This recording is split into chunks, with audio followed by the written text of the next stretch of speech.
ಸಚಿವ ಸಂಪುಟ ವಿಸ್ತರಣೆ ನನಗಿರುವ ಮಾಹಿತಿ ಪ್ರಕಾರ ಸದ್ಯಕ್ಕಿಲ್ಲ. ಬಹುಶಃ ನನಗನ್ಸಿದ ಮಟ್ಟಿಗೆ ನವಂಬರ್ದಲ್ಲಿ ಅದು ಮಾಡ್ಬೋದು ಸಚಿವ ಸಂಪುಟ ವಿಸ್ತರಣೆ. ಸದ್ಯಕ್ಕಂತ ಏನಂತದ್ದು ನನಗೇನು ಕಂಡು ಬಂದಿಲ್ಲ, ನೋಡೋಣ. ಬೇರೆ ಕ್ಷೇತ್ರದಲ್ಲಿ ರಾಜಕೀಯ ಪದೇ ಪದೇ ಸರ್ಕಾರ ವಿರುದ್ಧ ಅಸಮಾಧಾನ. ನಾನು ಕೂಡ ಅದನ್ನು ಮಾಧ್ಯಮದಲ್ಲಿ ನೋಡಿದ್ದೀನಿ. ಇತ್ತೀಚೆಗೆ ನನಗೆ ಅವರಿಗೆ ಭೇಟಿ ಆಗಿಲ್ಲ. ಒಂದೆರಡು ದಿವಸದಲ್ಲಿ ಅವ್ನು ಭೇಟಿಯಾಗಿ ಅವ್ರ ಜೊತೆಗೆ ಮಾತಾಡ್ತೀನಿ. ನಮ್ಮ ಕ್ಷೇತ್ರದಲ್ಲಿ ಅನುದಾನ ಬಂದಿದೆ, ಅನುದಾನ ಬಂದಿಲ್ಲ ಅಂತಿಲ್ಲ. ಅಥಣಿ ಕ್ಷೇತ್ರಕ್ಕೆ ನೀರಾವರಿ ಇಲಾಖೆ ಇರ್ಬೋದು, ಕುಡಿ ನೀರು ಇರ್ಬೋದು, ಅನೇಕ ಅಭಿವೃದ್ಧಿ ಕೆಲಸಗಳಿಗೆ ದುಡ್ಡು ಕೊಟ್ಟಿದ್ದಾರೆ ಮತ್ತು ಅದನ್ನು ಅನುಷ್ಠಾನ ಕೂಡ ನಾವು ಮಾಡ್ತಾಯಿದ್ದೀವಿ. ಕೆಲವೊಂದು ಕಡೆ ಅದು ವಿಳಂಬ ಆಗಿದೆ ಅಂತಕ್ಕಂಥದ್ದು ವಿಚಾರ ಅದು ಬಂದಿದೆ. ಅದು ಸರ್ಕಾರದ ಮೇಲೆ ಆರೋಪ ಮಾಡ್ತಕ್ಕಂಥದ್ದಲ್ಲ, ಕೆಲವೊಂದು ಅಧಿಕಾರಿಗಳು ನಿರ್ಲಕ್ಷ್ಯದಿಂದ ಆಗಿರ್ಬೋದು ಅಂತ ನನ್ನ ಭಾವನೆ. ಎಲ್ಲವೂ ಕೂಡ ಮುಖ್ಯಮಂತ್ರಿಗಳು ನೋಡಲಿಕ್ಕಾಗಲ್ಲ. ಈಗ ಎಲ್ಲವೂ ಶಾಸಕನ ಮಾಡ್ತಾನಂದ್ರೆ ಆಗೋದಲ್ಲ. ಅಲ್ಲಿ ಜಿಲ್ಲಾ ಪಂಚಾಯತ್ ಇರ್ತದೆ, ತಾಲೂಕು ಪಂಚಾಯತ್ ಇರ್ತದೆ, ಗ್ರಾಮ ಪಂಚಾಯತ್ ಇರ್ತದೆ. ನಮ್ಮ ದೇಶ 3 ಟೈರ್ ಸಿಸ್ಟಮ್ದಲ್ಲಿ ನಡೀತಕ್ಕಂಥ ಒಂದು ವ್ಯವಸ್ಥೆ. ಅವ್ರವ್ರ ಹಂತದಲ್ಲಿ ಅವ್ರ ಕೆಲಸಗಳನ್ನು ಮಾಡಬೇಕಾಗುತ್ತೆ.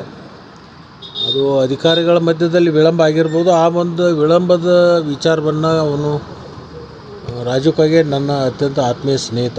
ನಾವು ಸುಮಾರು ಒಂದು 30 ವರ್ಷದಿಂದ ಕೆಲಸ ಮಾಡ್ಕೊಂಡು ಬಂದಿದ್ದೀವಿ. ಸ್ವಲ್ಪ ಅವನಿಗೇನೋ ಅದು ವಿಳಂಬ ಆಗೋದ್ರಿಂದ ಮನುಷ್ಯಗೆ ನೋವಾಗಿ ಅದು ಮಾತುಗಳನ್ನು ಹೇಳಿರ್ತಕ್ಕಂಥದ್ದು. ಅದು ಸರ್ಕಾರದ ಮೇಲೆ ಯಾವುದೇ ದುಷ್ಪರಿಣಾಮ ಅಲ್ಲ. ಅದು ಸರ್ಕಾರದ ಮೇಲೆ ಆರೋಪನೂ ಅಲ್ಲ. ಕೆಲಸ ಬೇಗ ಆಗಬೇಕು ಅಂತಕ್ಕಂಥ ಒಂದು ಕ್ಷೇತ್ರದ ಹಿತದೃಷ್ಟಿಯಿಂದ ಅವನು ಹೇಳಿರ್ತಕ್ಕಂಥದ್ದು. ನೋಡೋಣ ಎಲ್ಲಿ ವಿಳಂಬ ಆಗಿದೆ. ನಾನು ಅವನು ಒತ್ತಿಗೆ ಸೇರಿಕೊಂಡು ಆ ವಿಳಂಬ ಸರಿ ಮಾಡುವಂಥ ಕೆಲಸ ಮಾಡೋಣ. ಈಗ ವಿರೋಧ ಪಕ್ಷದ ನಾಯಕರು ಈ ಸರ್ಕಾರ ಬಹಳ ದಿನ ಉಳಿಯಲ್ಲ ಅನ್ನುವಂಥ ಮಾತಾಡ್ತಾರೆ. ಯಾರು ಅಶೋಕ್ ಅವರು ಏನು ಭವಿಷ್ಯ ಹೇಳ್ತಾನೆ ಏನು? ನಾನು ಹಿಂದೂ ಕೂಡ ಹೇಳಿದ್ದೀನಿ, ವಿರೋಧ ಪಕ್ಷ ನಾಯಕರು ನನ್ನ ಆತ್ಮೀಯ ಗೆಳೆಯರವರು. ರಾಜಕೀಯದಲ್ಲಿ ನಮ್ಗಿಂತ ಒಂದು ಸ್ವಲ್ಪ ಮುಂದೂ ಇದ್ದಾರೆ. ಅವರು ಈ ವಿರೋಧ ಪಕ್ಷ ನಾಯಕ ಆಗಿದ್ದಾರೆ.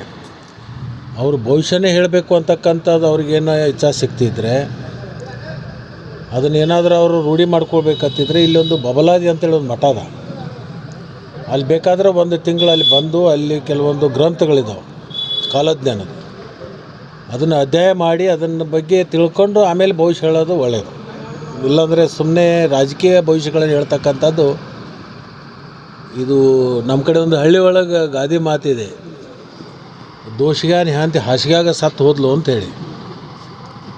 ಹಂಗೆ ಯಾರ ಭವಿಷ್ಯನೇ ಯಾರಿಗೆ ಹೇಳೋಕ್ಕಾಗಲ್ಲ. ನಾನು ಅಶೋಕ್ ಅಣ್ಣನಿಗೆ ಇಷ್ಟೇ ಹೇಳ್ತೀನಿ, ನಿಮಗೆ ಭವಿಷ್ಯ ಹೇಳುವಂಥ ಆಸಕ್ತಿ ಇದ್ದರೆ ಅದನ್ನು ಏನಾದರೂ ಒಂದು ವಿದ್ಯೆ ಅಂಥೇಳಿ ನೀವು ಕಲ್ಕೋಬೇಕು ಅಂತಿದ್ದರೆ ನಾನು ಉಚಿತವಾಗಿ ಅವ್ರನ್ನ ಕರ್ಕೊಂಬಂದು ಅಲ್ಲಿ ಬಬಲಾದಿ ಮಠದಲ್ಲಿ ಬಿಡ್ತೀನಿ. ಅಲ್ಲಿ ಕೆಲವೊಂದು ದಿವಸ ಅಧ್ಯಯನ ಮಾಡಿಕೊಂಡು ಮುಂದೆ ಭವಿಷ್ಯ ಹೇಳಲಿಕ್ಕೆ ಪ್ರಾರಂಭ ಮಾಡಲಿ ಅಂತ ನಾನು ಹೇಳ್ತೀನಿ. ವಿಜೇಂದ್ರ ಅವರು ಬದಲಾವಣೆ ಕುರಿತು ಚರ್ಚೆ ಆಗ್ತದೆ. ಆ ಪಕ್ಷ ಬಿಟ್ಟು ನಾನು ಭಾಳ ದಿವಸ ಆಯಿತು. ಆ ಪಕ್ಷದ ಬಗ್ಗೆ ನಾನು ಯಾಕೆ ಚರ್ಚೆ ಮಾಡಬೇಕು? ಯಾರಾದರೆ ಬದಲಾವಣೆ ಆಗಲಿ, ಯಾರಾದರೆ ಬಂದು ಕೊಟ್ಟರೆ ನಮಗೇನು. ನಾವು ಈ ಪಕ್ಷದಲ್ಲಿದ್ದೀವಿ, ಈ ಪಕ್ಷವನ್ನು ಮತ್ತಷ್ಟು ಬಲಪಡಿಸ್ತೀವಿ, ಇನ್ನಷ್ಟು ಸಂಘಟನೆ ಮಾಡ್ತೀವಿ.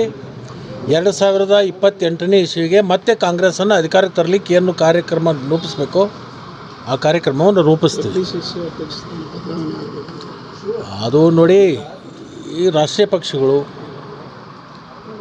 ನಿರಂತರವಾಗಿ ಒಬ್ಬರೇ ಅಧ್ಯಕ್ಷರಾಗಕ್ಕೆ ಬರೋಂಗಿಲ್ಲ, ನಿರಂತರವಾಗಿ ಯಾವಲ್ಲೂ ಇರೋಂಗಿಲ್ಲ. ಅದು 3 ವರ್ಷ 5 ವರ್ಷ ಹಿಂಗಿರುತ್ತೆ. ಅದು ಹೈಕಮಾಂಡ್ ತೀರ್ಮಾನ ತೊಗೋತಾರೆ. ಯಾವಾಗ ಯಾರು ಮಾಡಬೇಕು ಏನು ಮಾಡಬೇಕು ಅನ್ನೋದು ತೀರ್ಮಾನ ನಮ್ಮ ಹೈಕಮಾಂಡ್ ಇದೆ, ಹೈಕಮಾಂಡ್ ಮಾಡ್ತಾರೆ.